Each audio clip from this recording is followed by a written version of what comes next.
Pasintabi mga kapuso, kawalan ng maayos na palikuran problema ng ilang residente sa Calasiao, Pangasinan. Nakatutok, Claire Lacanilaw. Nagsisilbing communal CR na nga abot sa 30 na individual o katumbas sa 6 na pamilya sa Barangay Banawang, Calasiao, Pangasinan. Ang nag-iisang palikuran na ito nagawa sa pinagtagpi-tagping kahoy. Kaya kung minsan, napipilitan daw silang dumumi kung saan-saan. Aminado silang malaking problema ito, pero hindi raw makapagpagawa ng sariling banyo dahil sa hirap ng buhay. Pag wala kang CR, wala ka pag nadudumi ka na, wala kang sariling CR. Hanap ka pa sa ibang bahay para makidumi.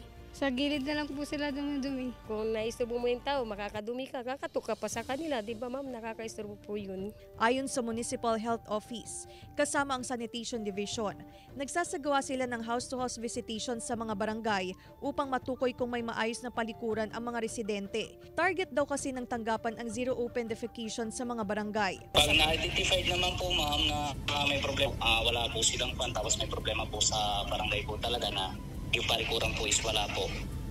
Pwede po tayong mag-request sa PSO para yun po yung isang gamitin po para mapagawan sila ng sarili po nilang toilet. Nagbabala rin ang Sanitation Division sa mga sakit na posibleng makuha o kumalat dahil sa kawalan ng palikuran. Dapat po gamit po natin ng tama ang ating palikuran, ma'am.